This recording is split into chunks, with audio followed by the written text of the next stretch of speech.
将军，涂上我特制的药膏，很快就没事了。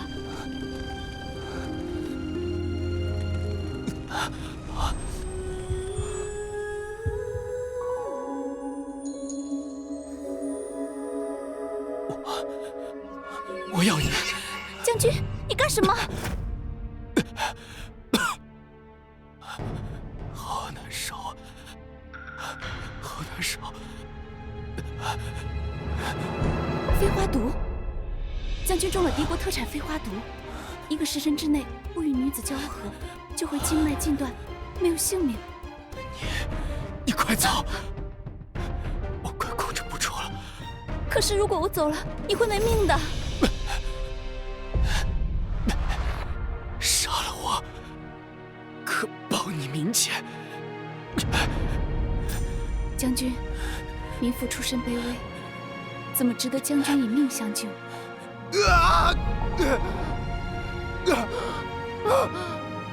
将军，你肯舍身护我，我又岂能眼睁睁看你殒命？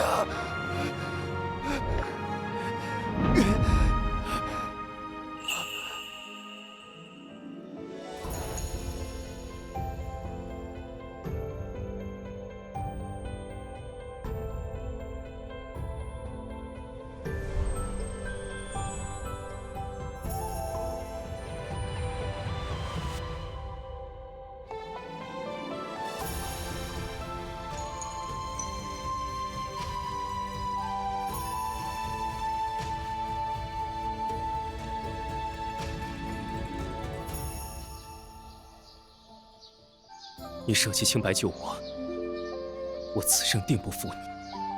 待我攻破敌国之日，就是你我成亲之时。皇天为证，短剑为凭。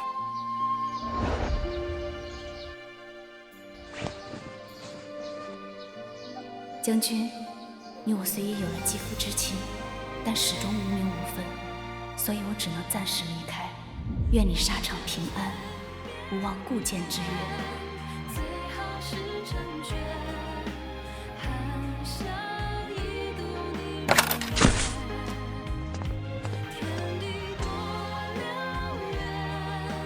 别走，别走，你别走！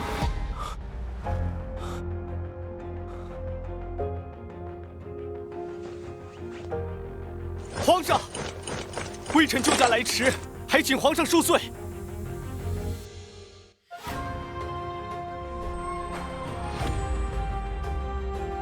林护卫，有一位女医，肩部有蝴蝶胎记，你一定要替朕找到她。女医？她救了朕，朕给她贴身短剑，你要找到她，朕要立她为后。那夜之后，我便身怀有孕了。兄嫂丝毫不念骨肉之情，将我赶出了家门。他们两人更是对我避之不及。现在恰逢寒冬腊月，我的孩子就要出生了。无依无靠的我，难道注定难逃此劫？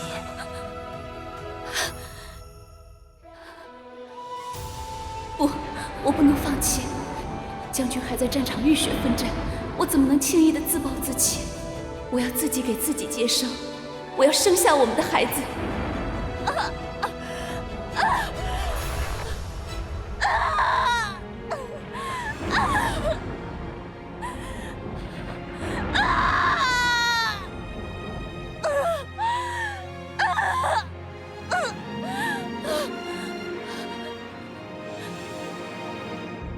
纵然艰险，我也要试一试。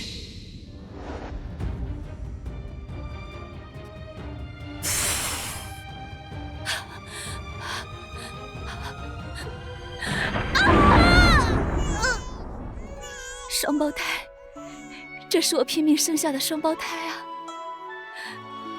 多可爱的2个孩子啊！娘一定要抚养你们平平安安的长大，以后你们的名字就叫平平安安。有了你们，哪怕未来有再多的艰险磨难，娘也不会惧怕。林护卫，皇上，9个多月了，还没有那个女子的消息吗？臣无能，臣正在加派人手寻找。还请皇上以社稷为重，暂且回京。出发！皇上班师回朝，万民回避！皇上班师回朝，万民回避！皇上班师回朝，万民回避！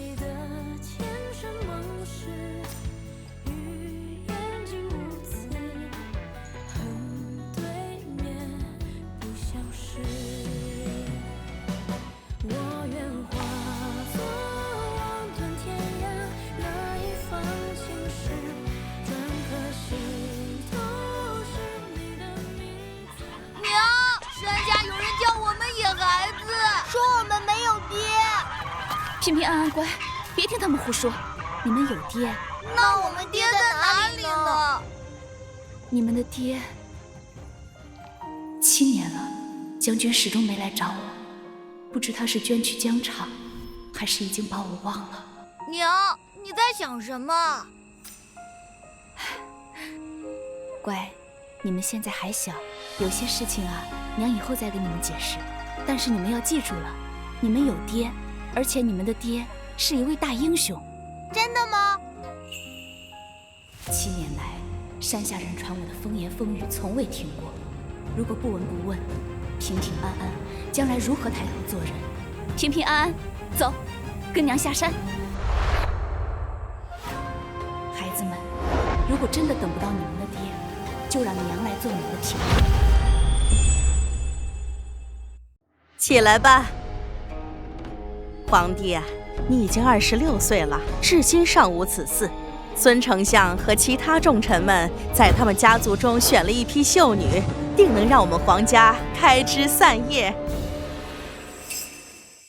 皇帝，如果这批不喜欢，那就换一批吧。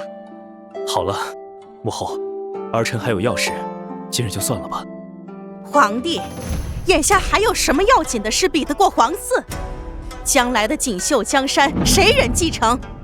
哀家如何面对列祖列宗啊？母后莫急，哀家如何不急？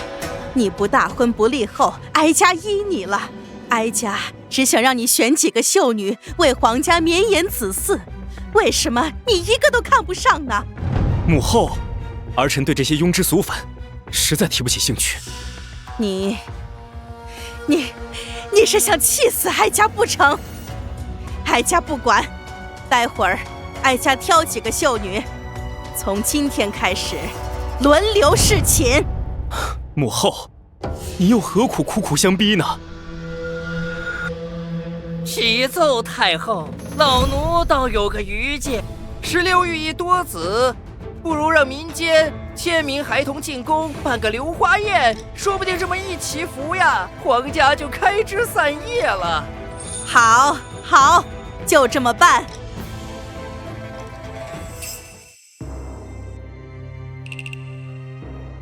皇上，你在想什么？你倒是表个态呀！皇上，皇上啊，一切谨遵母后懿旨。不知朕的心上人，此时正在何处？狗子，谁让你骂平平安安是野孩子的？他们可是你弟弟。野孩子，野孩子就是野孩子。你这话跟谁学的？野孩子，野孩子来了！不许胡说！狗子乖，听姑姑的话，可不能再跟着别人一起骂平平安安了。平平安安是姑姑的孩子，就是你表弟，你骂他们就等于是骂自己。姑姑，梁思雨，你敢打我儿子！大家快来看呐！梁思雨下山打人了！怎么了？嫂子，乡亲们，我没有打狗子，我就是告诉他们不许再骂我孩子了。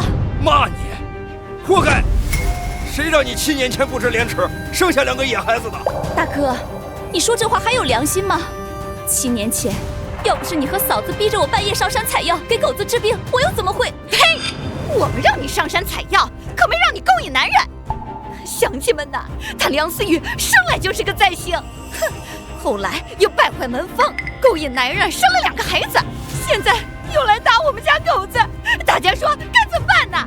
进猪笼，进猪笼，进猪笼，进猪笼，进猪笼，进猪笼，进猪笼，进猪笼，进猪笼，别打我孩子！进猪笼！杨公公，麻烦您老督促我们梁家村选几个孩子参加流花宴。走开！进住楼！进住楼！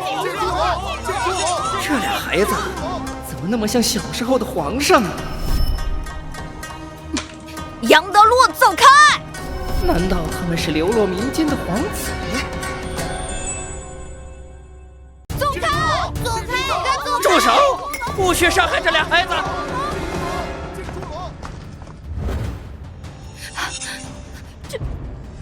娘，他弯腰干什么？公公，您这是干什么？折煞我们了。这俩孩子是谁呀？回公公，这俩孩子可亲近不得。他们的娘梁思雨生来就是灾星，后来不知和谁苟合生下他们。瞧他们这不懂规矩的样子，冲撞了公公。梁思雨，还不赶紧跪下！请公公见谅。快起来，快起来！哟，这是咋了？这是杨公公，您太宽忍了，犯不着对这俩孩子这么客气。闭嘴！你才野孩子呢！这俩孩子叫……回公公，一个叫平平，一个叫安安。这俩孩子实实在在在我面前，不是幻觉。可是他们怎么会和幼年时的皇上长那么像？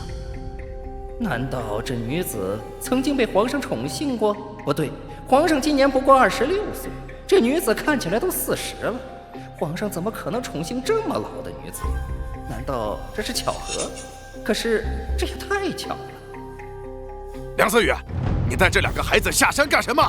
看把公公给气成什么样！族长，我就是来讨个公道。你们污蔑我可以，但是不能用那些混话伤害我的孩子。梁思雨，这就是你无理取闹了。你伤风败俗，未婚生子，还不许乡亲们骂。你早不下山，晚不下山，偏偏这时候下山，冲撞了杨公公。杨公公是什么人？他跺跺脚，咱们全村都完了。从小算命的就说你是灾星，果然应验了。今天说什么也不能留你们了，乡亲们，抓住他们！是，抓住他们！抓住他们！抓住他们！谁敢伤害我们，我就跟他拼了！还敢嘴硬！你敢打我娘，我饶不了你！杨德禄，我饶不了你！老奴该死！老奴该死！怎么跪下了？老奴该死！老奴该死！公公，你老是给我们下跪干什么？快请起！梁思雨，你这灾星肯定有妖法，连杨公公都被你蛊惑了，给我打！是，平平，快跑！不要管娘！住手！我看谁敢动他们！这公公，您老到底是怎么了？公公宅心仁厚，民妇感激不尽，只求公公帮我们主持公道，让族长惩罚我一人即可，放过我的孩子们。公公，求您救救我娘吧！快起来，快起来！我可担当不起呀！梁富贵，你听好了，这俩孩子咱家选中了，要带进宫参加流花宴。这公公使不得，万万使不得！梁思雨，这可是为皇上祈福的流花宴，太后的赏赐能少？多少人求着想参加，咱家还不答应呢。这俩孩子跟皇上小时候一模一样，还是让太后见见的好。回公公，民妇只想和孩子们过平凡安定的生活，不图大富大贵。梁思雨，依咱家看，你要是不带着这俩孩子进宫，只怕梁家村没有你的容身之地呀。这……行了行了，梁富贵，我就要这俩孩子，就这么定了。公公，您这不是为难我吗？这俩孩子的出身确实不干净啊，您真要带他们，好歹也带个身家清白的孩子陪着呀。是啊，公公，我和狗子他爹可是明媒正娶，8抬大轿。行了，只要这俩孩子进宫，其他的一切都好说。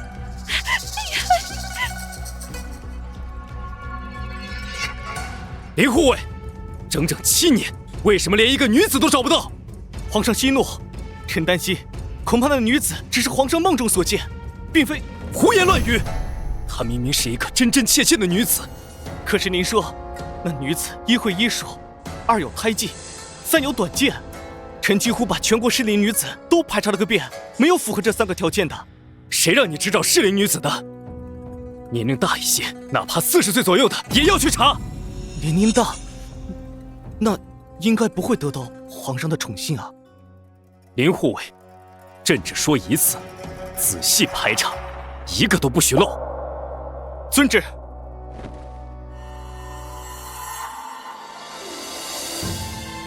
就算天涯海角，朕也要找到你。皇上驾到！吾皇万岁万岁万万岁！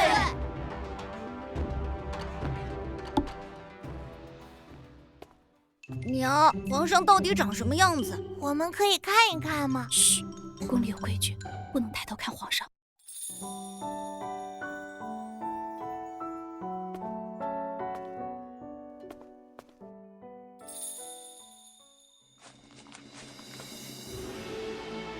好了，皇上只是上朝路过，柳花宴明日正式开始，你们都先下去吧。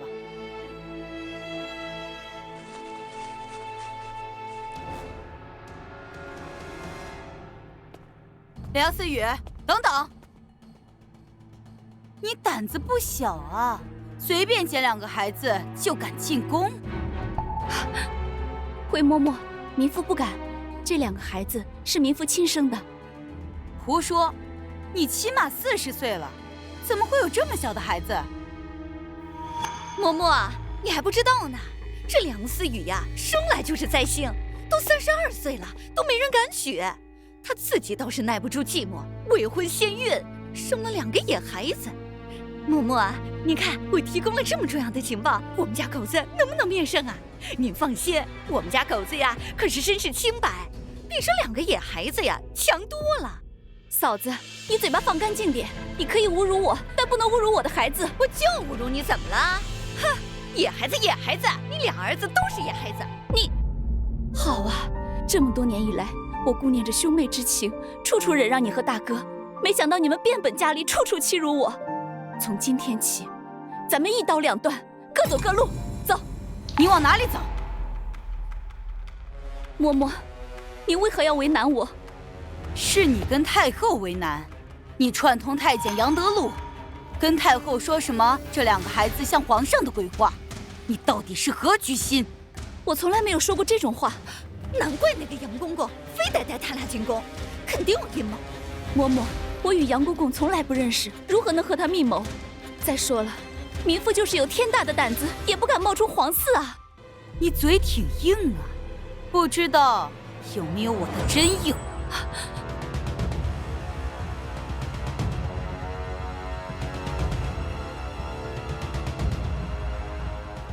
不要碰我娘！走开！平平安安，没事吧？没事吧？我扎你这个伤风败俗的东西！住手！这个声音怎么那么像蒙面将军？将军，是你吗？皇上，皇上万岁万万岁！是皇上，民妇参见皇上。容嬷嬷，吵吵闹闹，成何体统？皇上，是这个叫梁思雨的不守规矩。罢了，他们初来宫中，难免不通宫中礼仪，不要为难他们。可是皇上，他怎么？你想抗旨吗？奴才不敢。起来吧。谢皇上，快来，娘看看，受伤了是吧？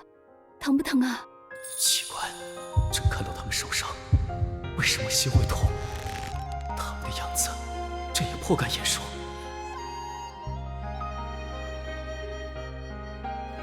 你们受伤了，快去太医给孩子疗伤。皇上，不敢劳烦太医，民妇粗通医理，可以给孩子治伤。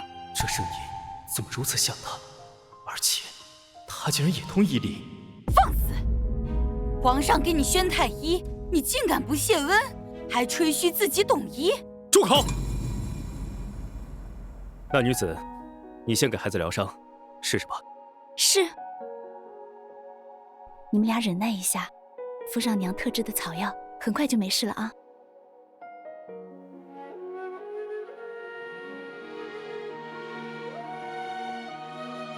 像，宝藏的手法很像他。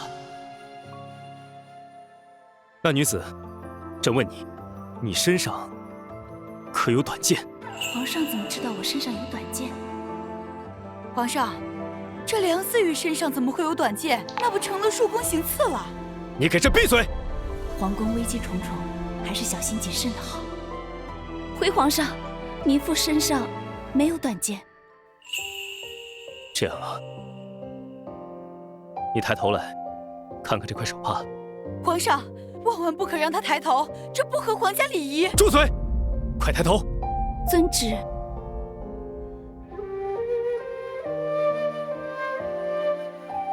皇上，大事不好了！何事？敌国来犯，已攻破2座城池。可恨的敌国！7年前，朕曾率兵将敌国击退，如今还敢卷土重来。传朕旨意，召集众大臣，殿内议事。是。皇上，皇上，你这个不知廉耻的女人，还想勾搭皇上？嬷嬷，我没有，我只是觉得皇上像我一个故人，我想看看皇上。大胆！你算什么东西？也敢看皇上？我先刮花了你的脸，看你还敢不敢勾引皇上！娘，娘，不要！你们干什么？你们干什么？娘，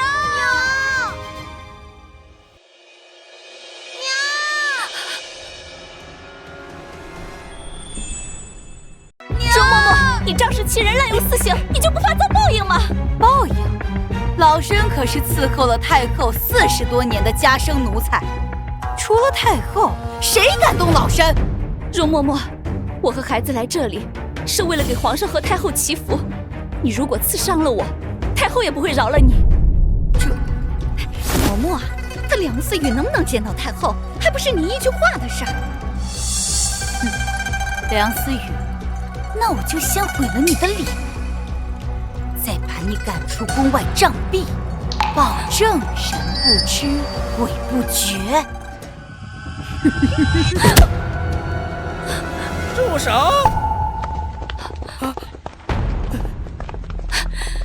嫔嫔，安安，多谢杨公公。杨德禄，你少管闲事。哼，咱家不管闲事，咱家只传太后懿旨。梁思雨，太后要召见所有参加流花宴的孩子和妇女们。你们娘仨还在这磨蹭什么呢？民妇知错，嫔嫔安安，快走。嬷嬷啊，就这么算了？哼，他们以为见到太后，老身就没办法收拾他们了吗？太后，你可要为奴婢做主啊！有个叫梁思雨的，他辱骂奴才，是狐狸。梁思雨何有此事？回太后，民妇并没有辱骂容嬷嬷。你说老身狐假虎威，还敢说不是骂我是狐狸？梁思雨，这是真的吗？太后，事出有因，是容嬷嬷滥用私刑在先。住口！太后，是他先打奴婢，奴婢才小小的惩罚他的。梁思雨，你一个小小的民妇，竟敢殴打宫里的人，简直是无法无天！来人！且慢，太后，老奴说的2个很像皇上的孩子，他们的母亲就是梁思雨呀。太后，杨德禄根本就是胡说，这2个孩子和皇上根本不像。胡说，明明很像。哀家也不觉得这俩孩子像皇帝小时候。但是皇上小时候你也没见过几次呀。你嘟囔什么呢？老奴。回太后，杨公公的意思是，皇上小时候的模样，您并没有见过多少。大胆！哪有你说话的份儿？容嬷嬷，民妇虽出身乡野，可也听私塾先生说过宫里的规矩。皇子出生以后需寄养在宫外，以求身体更加康健。所以皇上小时候的模样，想必太后见得不多。放肆！皇家事岂容你一个乡野女子多嘴？来人！他说的倒也不错，想不到这女子出身乡野，却颇有见识。杨德禄，起来吧。谢太后。太后，您不妨多看这俩孩子几眼。这俩孩子，哀家看着倒是越看越喜欢，留在宫里为皇帝祈福吧。谢太后。太后，万万不可呀！这个女子天生是灾星，而且她还不守妇道。这两个孩子是她和野男人未婚先孕而生，如果留下他们，可是有损皇家声誉啊！竟有此事！杨德禄，你是怎么办事的？太后，您可不能听容嬷嬷乱说呀！太后，奴婢不是乱说，奴婢有人证。宣。民妇王喜花叩见太后。王喜花，哀家问你，梁思雨天生灾星，不守妇道，可有此事？千真万确啊，太后。民妇是梁思雨的嫂子，我可以作证。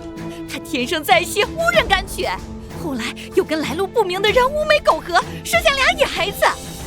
民妇有下情回禀太后，7年前民妇上山采药，遇到一位将军中了敌国的飞花毒，若不与女子交合，就会性命不保，所以民妇才舍身相救。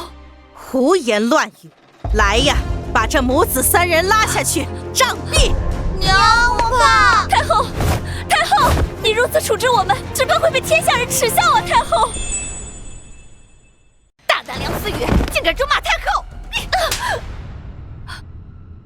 王喜花，轮不到你这个忘恩负义的人来教训我。你说什么？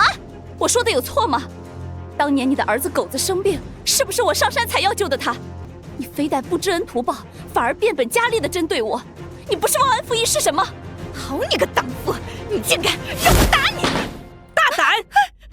哪里轮得到你在这儿滥用私刑？平平安安。梁思雨，你倒要说说，哀家要杖毙你们，如何违背律法？说不出来，哀家会加倍惩罚。太后，我朝一向以保护孩童为百年大计，律法更是明言，8岁以下孩子即使犯下滔天大罪也要赦免。可我的2个孩子今年刚刚7岁，太后，民妇没有说错吧？这哀家一时气愤，竟然忘记了。大胆，还敢拿律法当挡箭牌？我朝律法保护的可是清白人家的孩子，岂能保护你这俩野孩子？是啊，太后，这俩孩子就是野孩子。当初我和他大哥亲眼看到他跟人苟合的。王喜华，你嘴里从来就没有一句实话。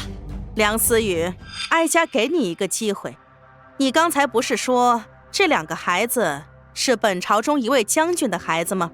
你倒说说是哪位将军，说得出来，哀家就网开一面，说不定还能让你们破镜重圆。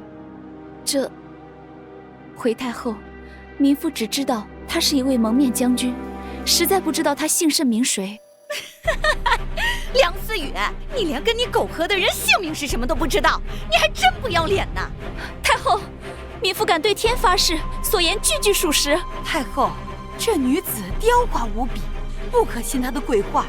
我朝哪来的什么蒙面将军呀？来呀，把这个寡贤廉耻的梁思雨立刻杖毙！平平安安，太后，太后明鉴啊，太后！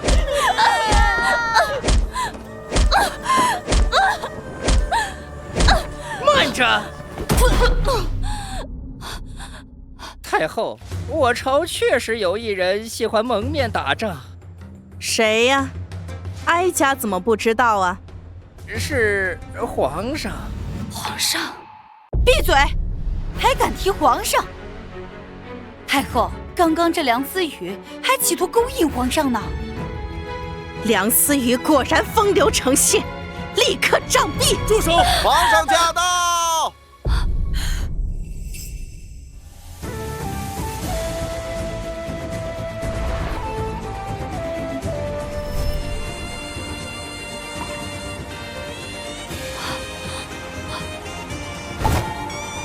朕不允许任何人碰她一下。皇上真的是蒙面将军，难怪他这么多年都找不到我们母子。我一个乡野女子，又如何配得上他？可怜平平安安，此生怕是再也不能和亲爹相认了。求求你救救我娘吧！为什么只要看到这两个孩子哭，朕就如此心痛？朕会的，去找你娘吧。不怕不怕，娘没事啊。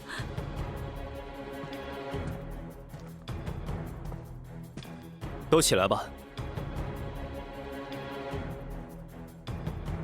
母后，还请母后饶了他们母子三人吧。皇上，一个小小的梁思雨还劳你的御驾，难不成你真被他所迷？太后，闭嘴！此事都是因你而起，待会儿我再找你算账。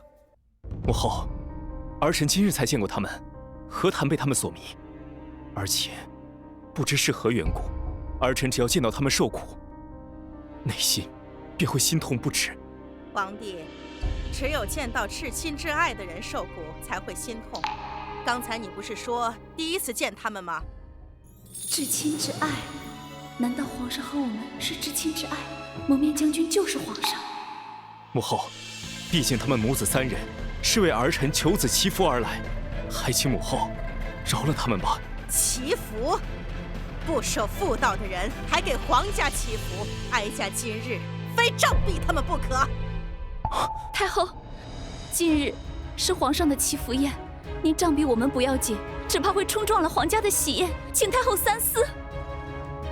太后，如果留这个女人在世，只怕才会冲撞了皇家喜庆，辱没了皇家名声啊！放肆！卢嬷嬷，你心肠歹毒，搬弄是非，我看该杖毙的人是你吧。皇上饶命！皇帝，你越来越胡闹了。哀家给你选了那么多秀女，你眼皮都不抬一下，现在居然为了这么一个不堪的女子和哀家打擂台。母后，儿臣心中此生只对一位女子心动，对其他秀女根本提不起兴致。这皇后之位，也是为那女子所留。不知道是哪位女子，让皇上如此痴情。那你如果要永远找不到那位女子呢？那就永远不开枝散叶了吗？你让哀家如何去面对先帝和列祖列宗啊？若列祖列宗真的在天有灵，也不会让咱们去为难一对母子。还请母后开恩。多谢太后。太后，你可不能就这么放过他们呀！太后，就这么饶了他们，你母仪天下的威严何在？梁思雨，你死罪可免，活罪难逃。来呀，给我痛打20大板！是。容嬷嬷，你三番两次的针对我，如果你再伤害我的孩子，我不会放过你的。还敢嘴硬？好，那我就先收拾你这两个野孩子！我跟你拼了！不要动我的孩子！不要动我的孩子！不要动我的孩子！不要动我娘！不要！造反了！造反了！梁思雨邪见上殿，意图行刺，把他抓起来！是。且慢！蝴蝶印记，短刀，是朕的短刀。梁思雨，是你，你是朕朝思夜想之人。你敢动她？放肆！她是朕的女人。皇上，民妇出身卑微，不敢蒙皇上厚爱。思雨，是我。7年前你在破庙所救之人，正是朕。除王喜花之外，其余闲杂人员暂且退下。皇帝，你真是糊涂了。这女子品行不端，还欲图行刺，你反而还要和她认亲。母后，千真万确，7年前儿臣确实宠幸了思雨，梁思雨，哀家问你，你的男人是皇上吗？回太后，7年前与民妇在一起的是一位蒙面将军，民妇没有看清他的面貌，所以不敢确认。皇帝，你听听。太后，老奴从小伺候皇上，皇上不管是练武还是带兵，都喜欢蒙面。皇上，公公说的是真的吗？你真的是蒙面将军吗？林护卫，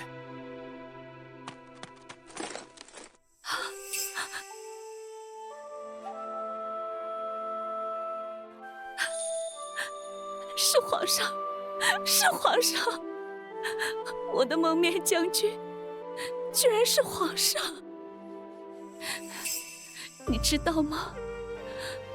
为了你的一句承诺，我冒着生命危险生下了2个孩子，我就期盼着有一天能和你相逢。这7年来，我不畏寒暑，不顾冷嘲与热讽，我好好的教育这2个孩子。我等了7年，盼了7年，连我自己都绝望了。我以为我这辈子都见不到我的蒙面将军了，可是没想到，我今天在这儿遇见你了。更让我没想到的是，我的蒙面将军居然是95之尊。思雨，是朕不好，但这7年来，朕一直没有放弃去寻找你。7年了，这手帕，朕一直带在身边。这7年，朕没有宠幸过任何秀女，更没有大婚，朕没有一时一刻不牵挂着你。皇上，思雨，你受苦了，朕要补偿你们。有皇上这句话，民妇受的所有辛酸与委屈都值得了。不可能，不可能！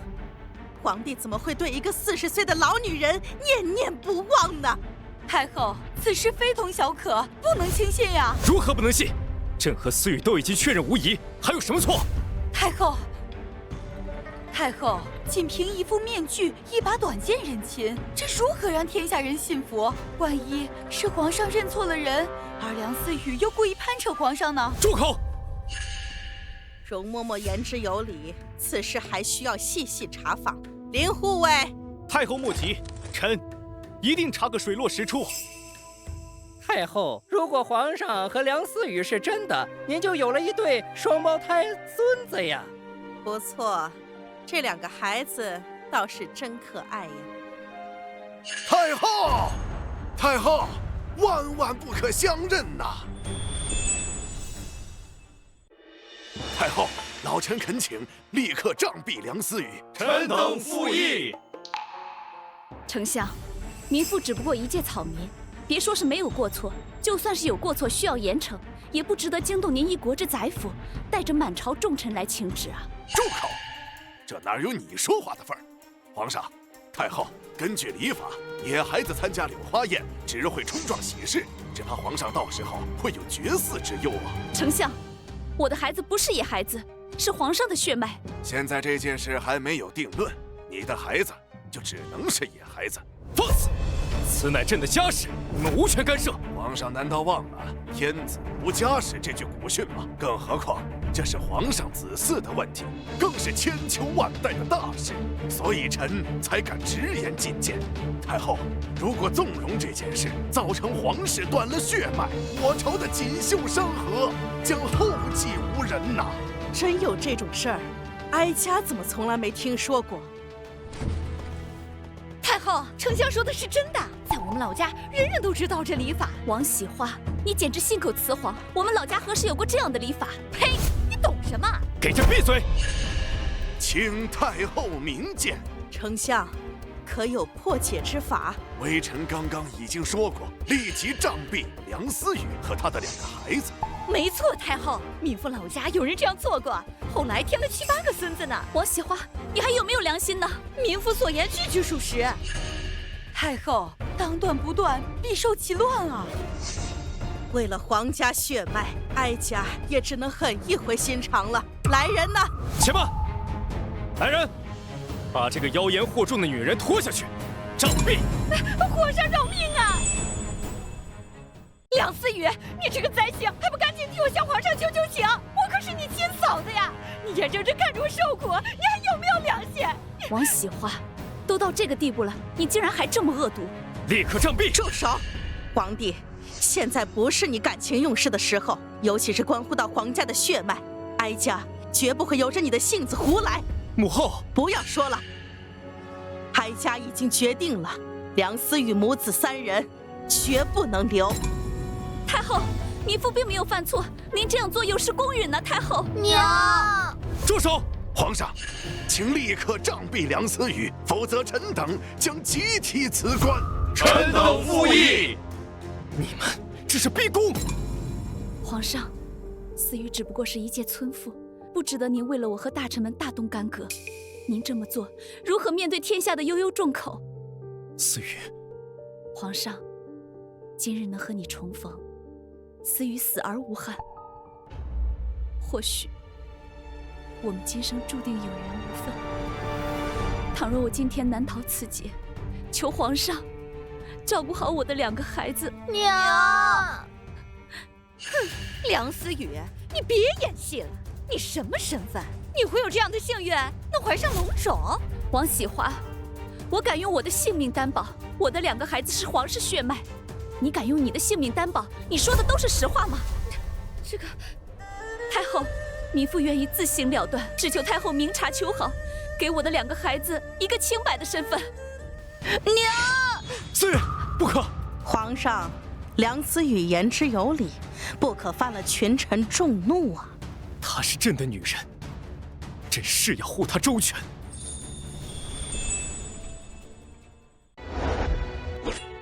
思雨，不可！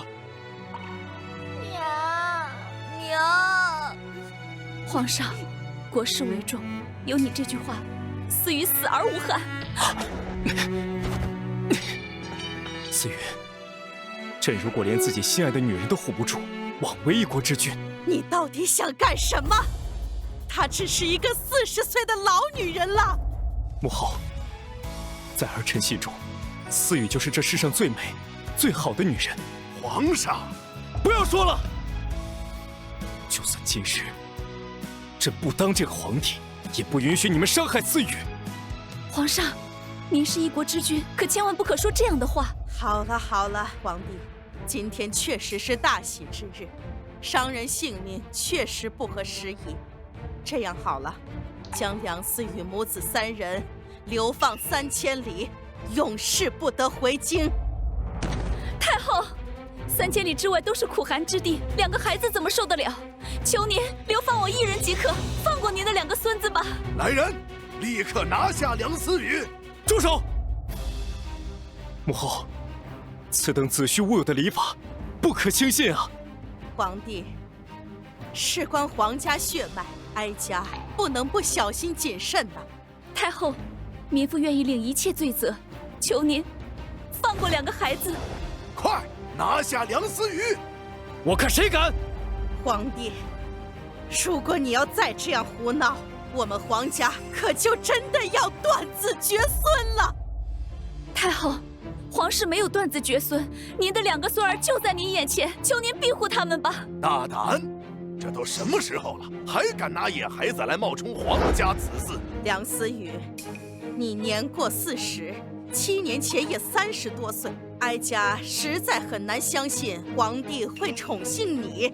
哀家猜测，毕竟当时皇帝年轻，被你勾引所致。太后，臣已查明所有真相。太后，糜夫当年并没有意勾引皇上，否则愿遭天谴。住口！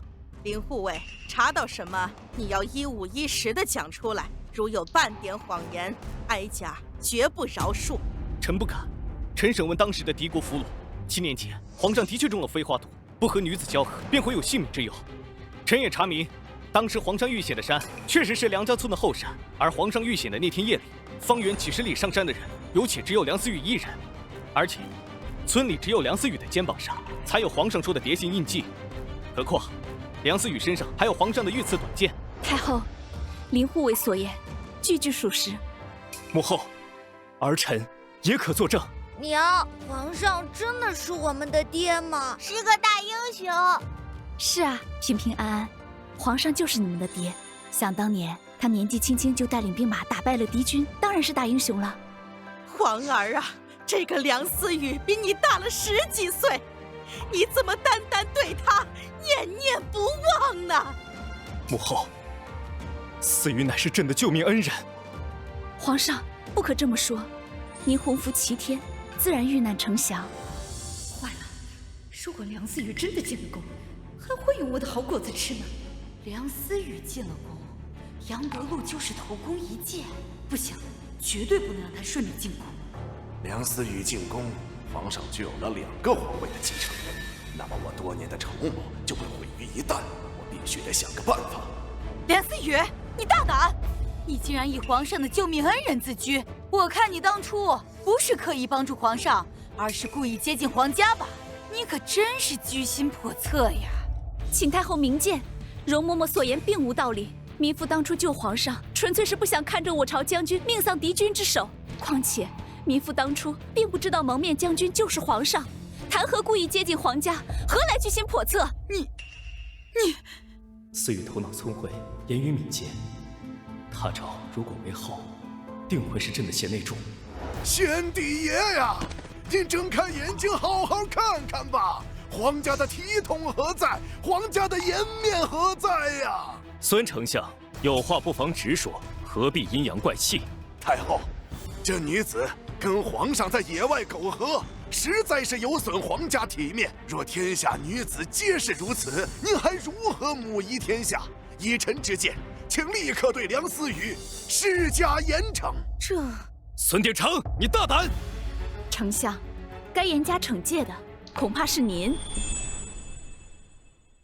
丞相，如果皇上真的惩罚于我，才是真的不顾皇家体面。大胆！你在胡言乱语什么？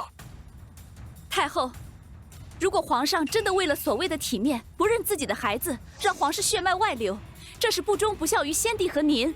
皇上如果真的惩治于我，这是害自己的救命人，害自己的黎民百姓，这是让皇上陷入不仁不义之中。孙丞相，原来你想让朕背上一个不忠不孝、不仁不义的骂名啊！太后，梁思雨不能进宫，她天生灾星，如果贸然进宫，恐怕对皇上的龙体有损害呀。王喜花，这简直是无稽之谈，我如何是灾星了？你难道不是吗？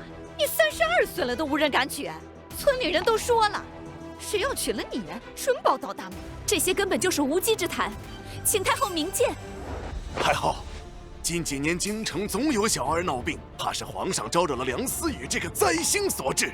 皇帝，这个梁思雨如果妨害人，那确实对江山不利，你不能认。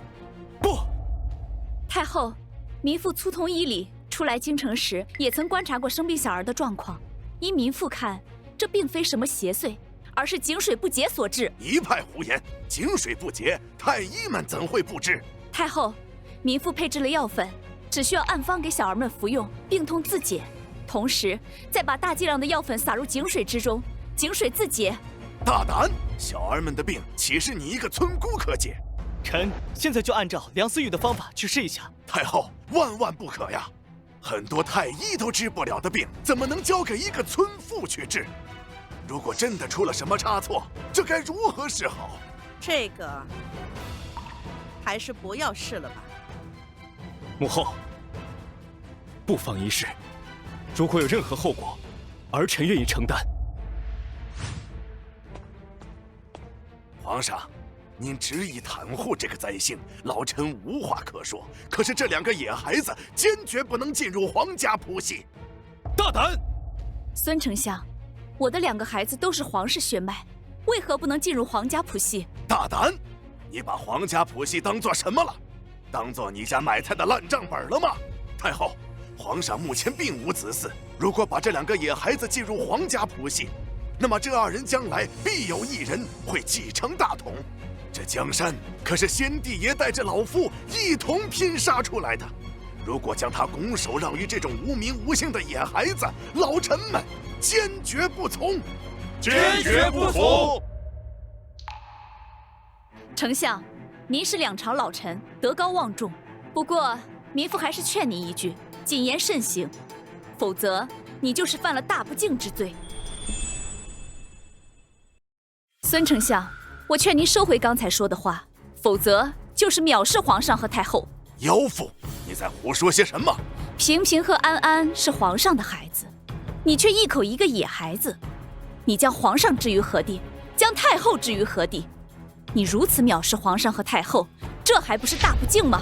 孙丞相，这下你作何解释？启禀太后、皇上，微臣并没有一点不敬之心，微臣只是什么？微臣只是怀疑这两个孩子的身世。皇上，即便你7年前确实宠幸过梁思雨，但是您真的能确定这两个孩子是您的血脉吗？孙丞相，你什么意思？没错，太后，梁思雨向来不守妇道，民妇多次见他与男人厮混，所以这才把他赶出门的。你颠倒是非，不怕将来被割舌头吗？我凭什么割舌头呀？我又没有随便拿2个野孩子冒充皇家血脉。太后，平平和安安的确是皇上的孩子，请太后明鉴。思雨，不必多言，朕相信你。多谢皇上信任。太后，兹事体大，可不能听信了一面之词，污染了皇家血脉呀！住口！谁再敢造谣生事，朕绝不轻饶。母后，还请您不要听信谣言，认下您2个孙儿吧。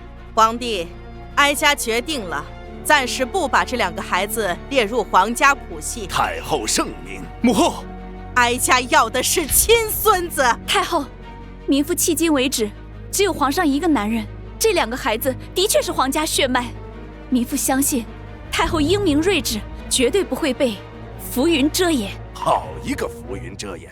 你是说老臣在进谗言吗？民妇可没有这么说。你这个刁妇总是巧言令色，看来今天不给你上大刑，你是不会说实话了。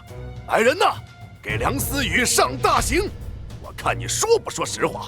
不可！皇帝不可阻拦，这或许是一个办法。梁思雨，只要你承认这2个孩子是野孩子，老夫今天便可饶了你。你们尽管用刑，我是绝对不会污蔑自己的孩子的。思雨，娘，平平安安，记得娘怎么教你们的吗？大丈夫要威武不能屈，无论面对什么样的胁迫都不能服软，要坚持真理。娘虽然是女子，可是绝不当软骨头。我们明白了，要打就先打我吧，有我在，谁也不许欺负我娘。要打就先打我吧，有我在，就不允许任何人欺负我娘。住手！太后，我在这2个孩子身上，好像看到了皇帝小时候的样子。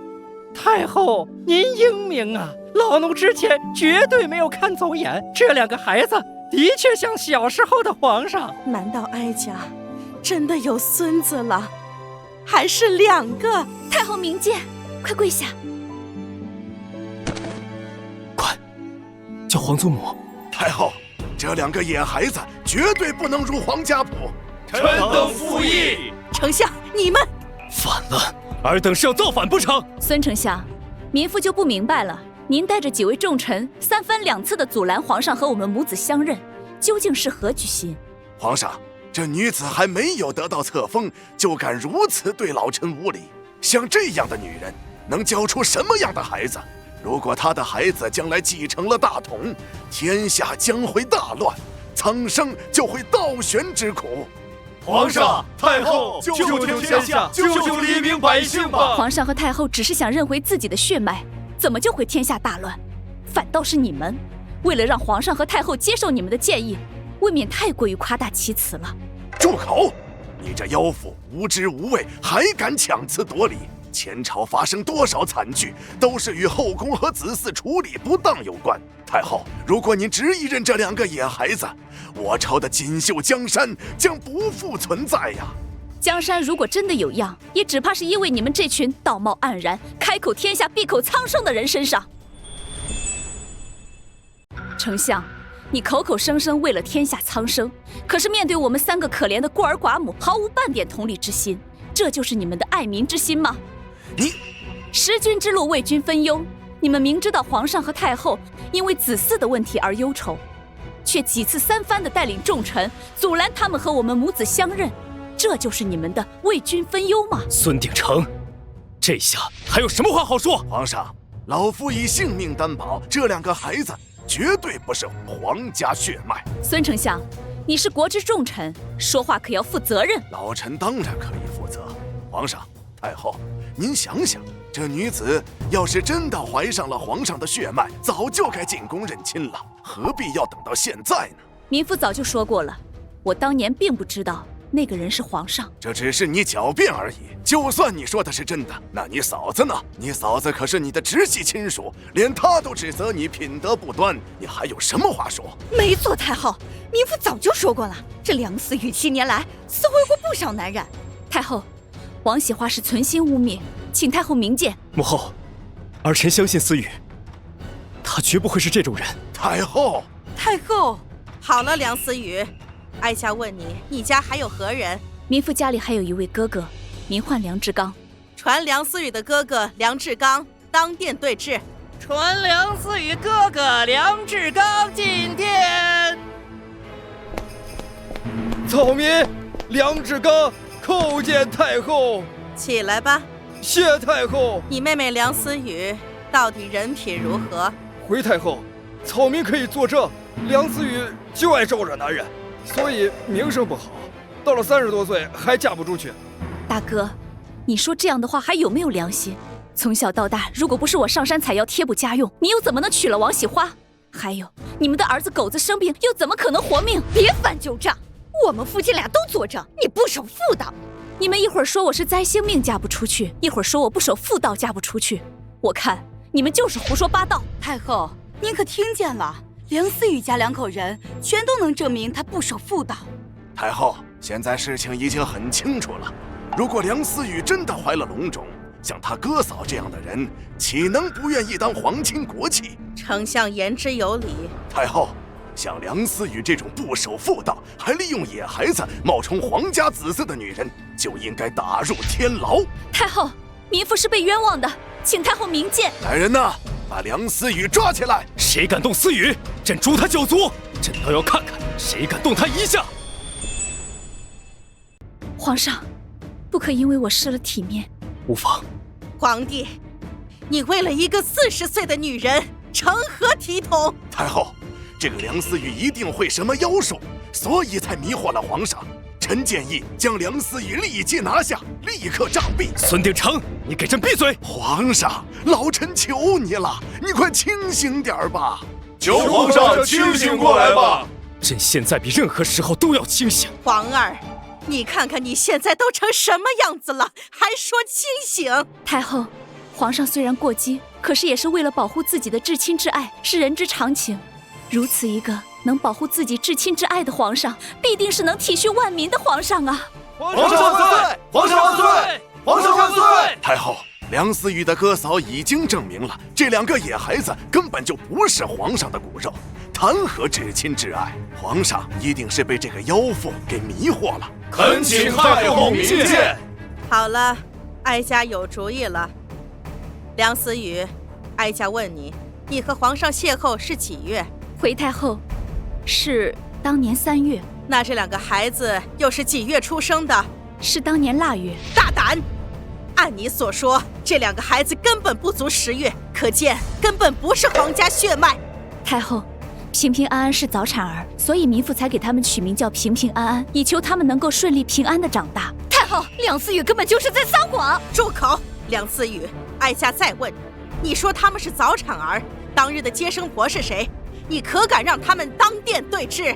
回太后，民妇当年生产时，并没有接生婆，是民妇自己接生的。双胞胎，这是我拼命生下的双胞胎啊！思雨，你这些年究竟吃了多少苦？朕真是惭愧无比。无妨，民妇这些年所有的委屈都值得，因为这7年来，你也在想着民妇？荒谬！哪有自己给自己接生的女子啊？普通民妇也许不行，但是民妇自幼学习医术，粗通医理。你别扯了，我们亲眼看到你和别的男人厮混。没错，80%是别的男人的。任何谎言，朕都不会动摇。朕相信你，思雨。太后，这2个孩子的确是皇家血脉，请太后明鉴。住口！你这妖妇铁证如山，你还敢狡辩？太后，这俩孩子就是昨夜生的，梁思雨她在撒谎。没错，草民可以作证。太后，不处此妖妇，不足以平民愤呐。皇帝，事到如今，你如果还护着梁思雨，哀家绝不答应。给我狠狠地打这个胆大包天、不知廉耻的梁思雨！不要打我呀！平平安安不怕。梁志刚，你为何要诬陷我？诬陷你？我说的句句都是实话。你敢诬陷思雨，朕要把你扒皮抽筋！皇帝，事关皇家血脉，你不能威胁正人呐！坏人，你们都是坏人！你们为什么欺负我娘？来人呐，给我痛打梁思雨！娘！思雨，梁思雨，你要不想挨打可以，你只要承认这2个孩子不是皇上的，老夫便可以网开一面。性命固然重要，但是我的名节和2个孩子的名声更重要。你们给我听清楚了，我的孩子就是皇上的。死不悔改！来人呐，给我打！母后，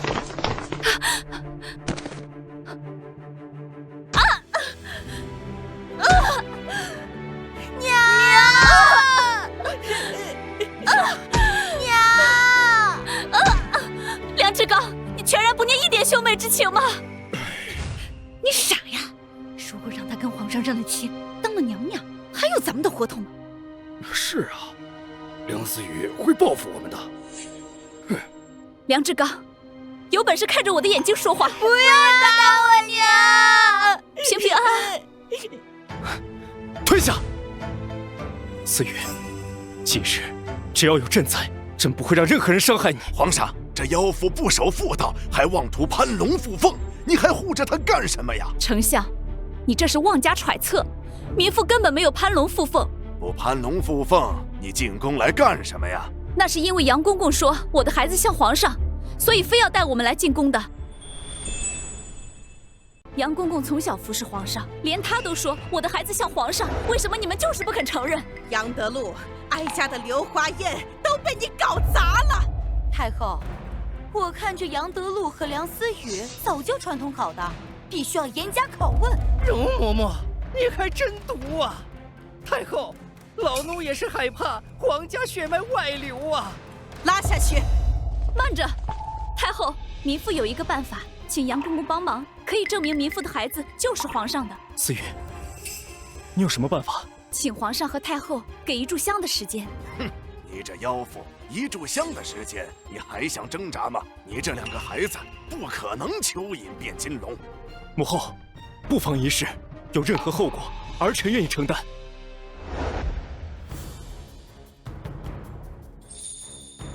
诺，2位小公子，快跟老奴走。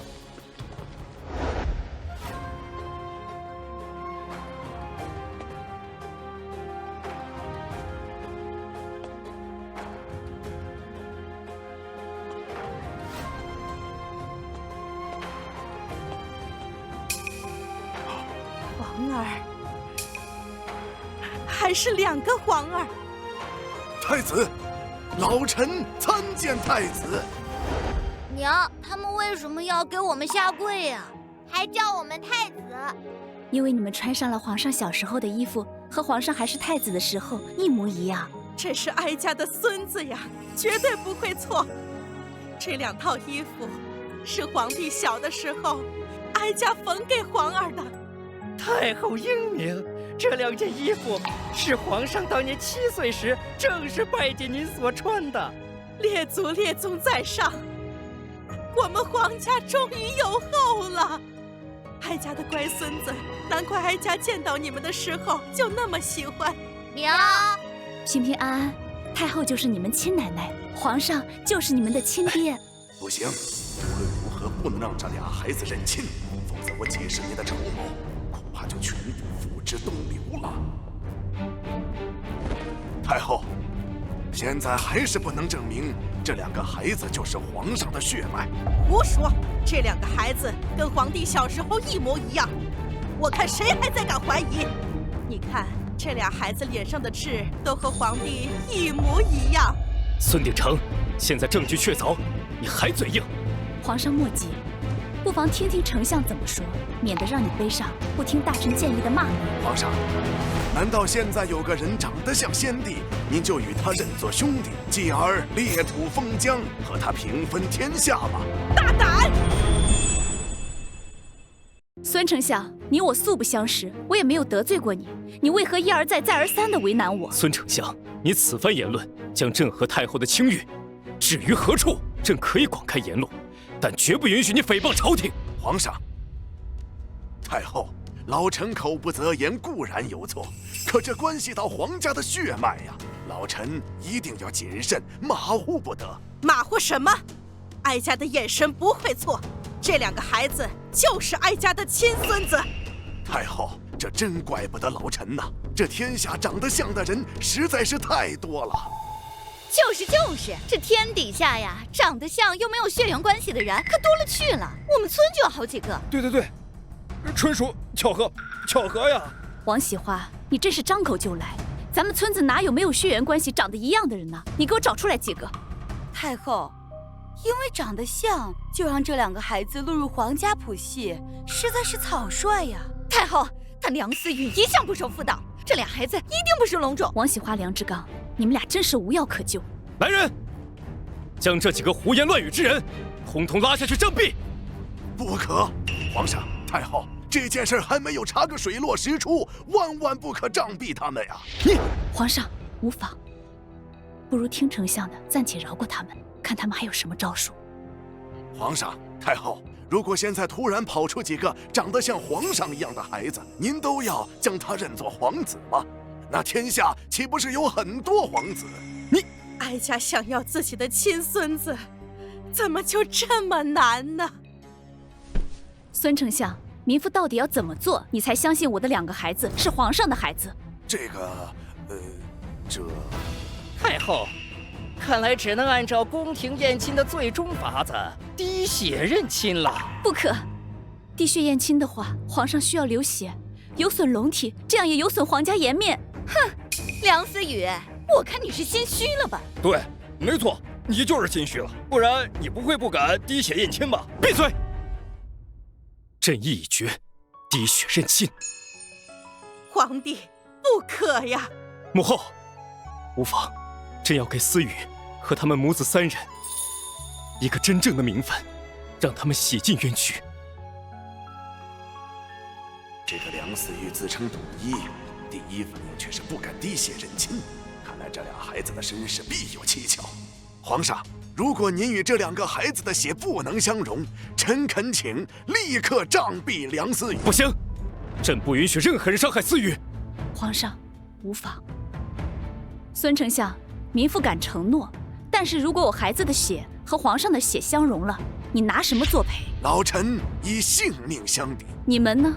赔就赔，我们也拿性命抵。好，取水来。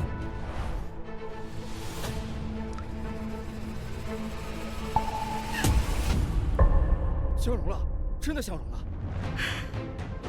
现在你们还有什么话可说？平平安安的血和皇上的血相融了，你们说的话还作数吗？你们的命该不该赔？没想到他真的是皇家血脉。完了，这下全完了。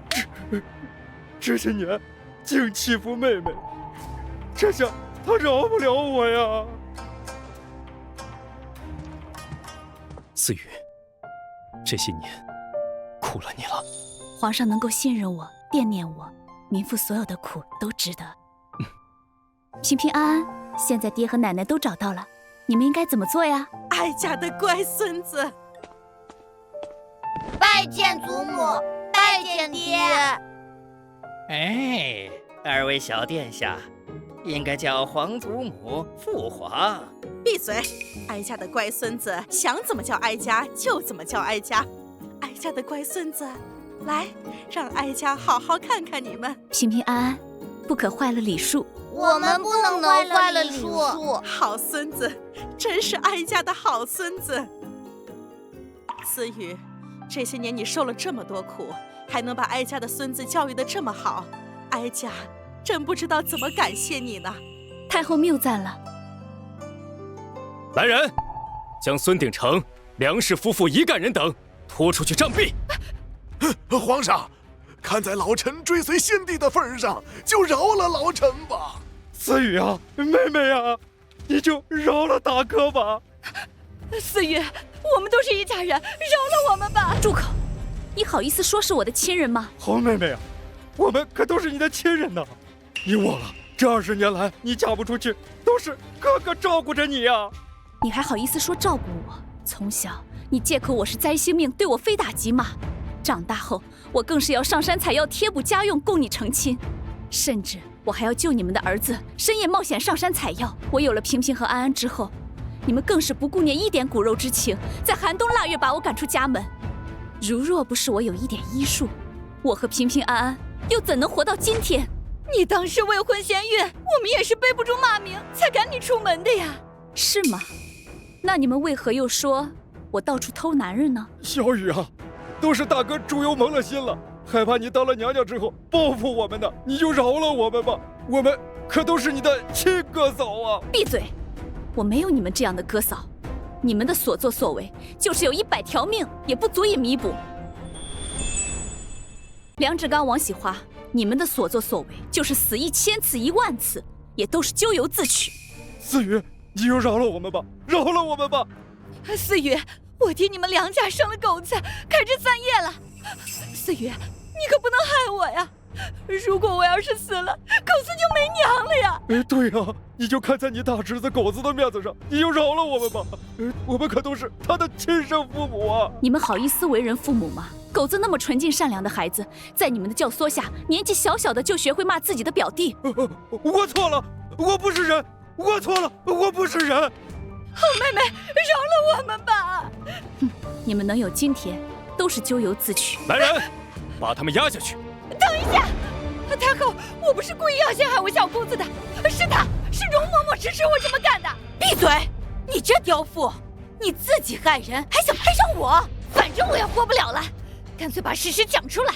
太后，是他指使我陷害梁思雨。他说梁思雨勾结杨公公，冒充皇亲国戚。他又眼神暗示我害梁思雨。哦，对了，他在走廊还用针扎思雨和小殿下呢。可有此事？回太后，容嬷嬷的确这样做过。哎呀，你这个毒妇，为了陷害咱家，连2个小殿下你都不放过呀！皇祖母，这个老太婆可坏了，应该用针扎她。如果不是容嬷嬷撑腰，奴婢绝对不敢陷害思雨啊！你这刁妇还敢胡说！哼，你才胡说呢！我扎死你！扎死你！大胆容嬷嬷，你竟敢在皇上和太后的面前行刺！皇上，先帝也曾经说过，老臣除了犯谋逆之罪，否则免死。皇上、太后，丞相就是谋逆。林护卫，京城小儿现在如何？姑娘神药，小儿们现在已经无碍了。而且臣已查明，井水不洁就是丞相勾结敌国人，在井里下药，好毁坏我朝小儿身体，企图破坏我朝100年大计。孙丞相施的，所以太医院无人敢说不。哼，孙鼎成，朕一直奇怪，你为何一直阻挠朕认亲？原来你早已与敌国暗通款曲，此乃谋反叛国之大罪。来人！将这一干人等拉下去斩首示众。且慢，他们固然有罪，但是不可滥用刑罚。王喜花已经得到了应有的惩罚，其他人，民妇恳请把他们送到大理寺，按照5朝律法严格审讯，不可冤枉，也不可放过。老臣糊涂，皇上饶命啊！皇上饶命啊！带走。是我呀，是我。太后，皇上，民妇有一事相求。王喜花和梁志刚固然有罪，但他们的孩子是无辜的。民妇恳请皇上和太后开恩，将狗子平安地送回梁家村。思雨，你虽然出身乡野，却处事有勇有谋，还能牢记律法威严。太后谬赞了，思雨只不过是上山采药时，跟私塾先生略学过几个字而已。身处逆境，却时刻不忘提升自己，难得难得呀！你还给哀家添了2个孙子，还将他们教育得这么好，哀家真不知道怎么感谢你。那就请母后立思雨为后。什么？什么？立我为皇后？太后，皇上，民妇出身卑微，福少德薄，如果立我为皇后，只怕天下人不会信服啊！思雨，你是不愿意留在朕身边吗？不是，民妇愿此生都留在皇上身边，只愿皇上对民妇不离不弃。朕怎么会离弃你呢？朕为了找你，花了整整7年，历尽千辛万苦才找到你。朕再也不要离开你了。如此，民妇就心满意足了。民妇只愿此后跟皇上和孩子们朝夕相处，享受天伦之乐。不行，你经历了这么多，朕意已决，要立你为后。好了，皇帝，难得思雨深明大义，我看就不如先封个贵妃吧。母后不可，思雨救过朕的命，还为朕生下2个皇子，于情于理都应该封思雨为后。皇儿，思雨她毕竟顶着灾星之名啊。回太后，臣此前跟随皇上作战，屡战屡败，一度遇险。自从皇上邂逅思雨姑娘以后，臣跟随皇上与敌军作战，屡战屡胜。没错，母后，思雨还救助这么多小儿，于国有功。即日起，朕当昭告天下，封思雨为皇后。思雨不但不是灾星，还是朕的福星。可是思雨的年纪毕竟……母后，你也知道，自从儿臣班师回朝之后，就再也没有宠幸过其他秀女，也唯有思雨一人。所以，朕这一生除思雨之外，绝对不会再娶第2个人。皇帝，你这是何苦呢？母后，您想让百官听到宫中秘闻吗？也罢，哀家做主，今日起封梁思雨为皇后。皇上，太后，民妇实在不敢舔居皇后之位。你怎么还自称民妇啊？你不做皇后，难道让皇帝永生不大婚吗？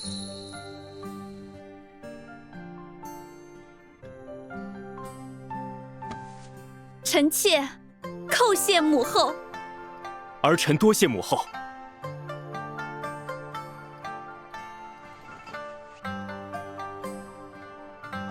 皇上，臣妾此刻只觉此生再无遗憾。不，还有一件事没完成，朕还欠你一场盛大的婚礼。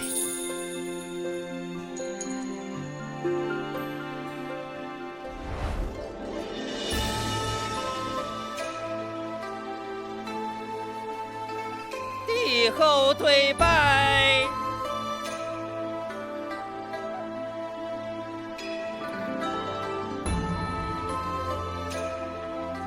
参拜太后。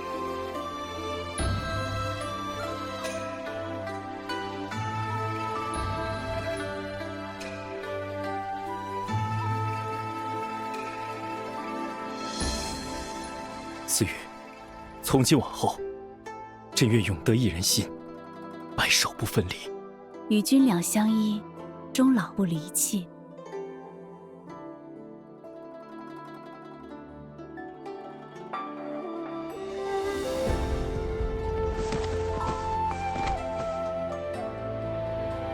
拨开迷雾有苍天，守得云开见月明。只要不离不弃，定能峰回路转。